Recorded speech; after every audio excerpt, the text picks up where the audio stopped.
We're starting the round of 12 with Texas, and it's going to be pretty interesting because the round of 12 it's the chaos round. Let's call it that, and let's start by previewing your track facts and driver stats to get you prepared in your fantasy lineup, prepared for the next race coming up at Texas Motor Speedway.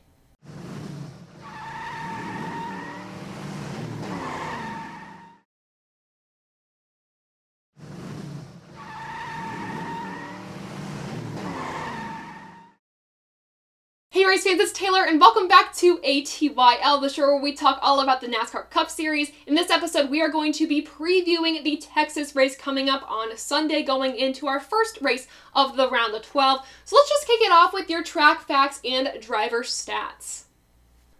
The race length is 334 laps or 500 miles long. The track length is 1.5 miles. Looking at the stages 1 and 2 are both 105 laps, and stage 3 is 124 laps. Next up, for your driver stats at Texas Motor Speedway, the last driver to win at the track was Kyle Larson. The active driver with the most track wins is Kyle Busch with 4. The active driver with the best average finish at the track technically is Tyler Reddick with an 8.7 average finishing position, but if we're looking at the drivers with over 10 races at the track, that would be Kevin Harvick with an average finishing position of 10.2. Next up, the team with the most track wins is Hendrick Motorsports with 10, with other teams following closely behind with 9. And finally, the wins by manufacturer, Chevrolet has 15, Ford also has 15, and Toyota has 8. All of this from driveraverages.com. So keep those driver stats in mind as we go to our 2 watch, 2 worry for the race weekend, talking about our drivers that you might want to have in your fantasy lineups and the drivers you might want to keep out of your fantasy lineup. I gotta preface this by saying that the drivers I would absolutely tell you to put in are the drivers I'm a little concerned about. Of course, Kyle Busch being one of those drivers. He has had 2 engine failures in the past 3 races. Unless they have some miracle and fix that issue within the week. And if that issue isn't enough, Kyle Busch will also be swapping over the Walt pit crews with Denny Hamlin for the remainder of the season. I don't see him having a really good race at Texas, though he has amazing stats at that track, so Kyle Busch is going to be one of my drivers to worry about, someone I do not see him doing totally well at Texas Motor Speedway. The next driver I'm going to be worried about is Ross Chastain. He has the 30th best average finishing position amongst the active drivers. And I know when I say 30th and best average, we think that's a good thing. It's not. I know putting those two together just sounds really weird to me, but bear with me for a second. Another stat that blows my mind with Ross Chastain at this track is he only has 1 top 20 out of all of his starts at this track in the Cup Series, which really isn't good. So for the competitors that want to see Ross Chastain falter or want to get Ross Chastain back, they might not even have to because of his horrible stats at this track. We saw that if you put yourself in a points deficit early on in these playoff rounds, you're going to have a heck of a climb. Chase Elliott was able to make that climb and get himself into the round of 12.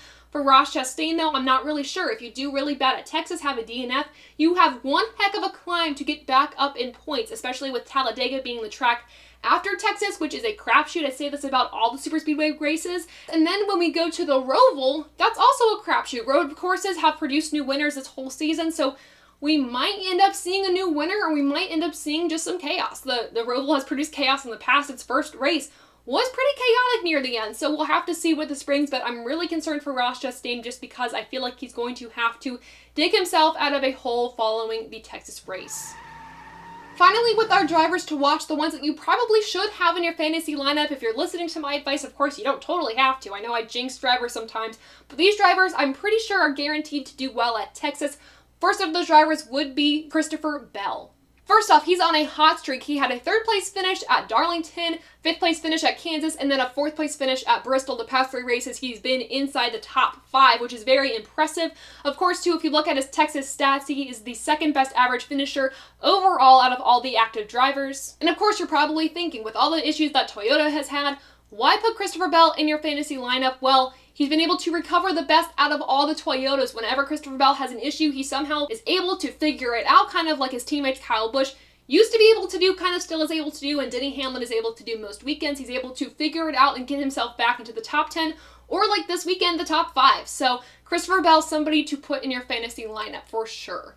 Another driver to look at is the driver that Christopher Bell replaced at Joe Gibbs Racing. I'm going to be looking at Eric Jones to do very well this weekend. Maybe not a win, but at least have him be in the top 10. Of course, when chaos ensues, there's always going to be drivers that are in the catbird seat ready to pounce. I think that Eric Jones is that guy. He has the 4th best average finishing position at this track out of all the active drivers, and plus we've seen that he can win in petty GMS equipment, which is really impressive, and we've seen him do well even before he was in this equipment. So I gotta say, Erik Jones is another guy that I would have in your fantasy lineup going into this weekend. Maybe a garage pick, but even then I would probably just put him in your top 4 or 5.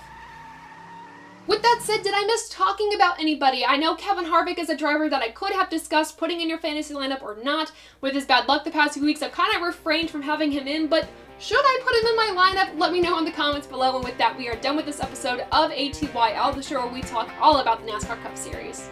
For more news and updates from us at Above the Yellow Line, make sure to check out our social pages on Twitter at _TaylorKitchen_. Also make sure to check us out Above the Yellow Line on Instagram, YouTube, and wherever you get your podcast. Also make sure to check out TobyChristieCom on all social media platforms. And finally, I want to thank Doordash for supporting this episode of ATYL and TobyChristie.com.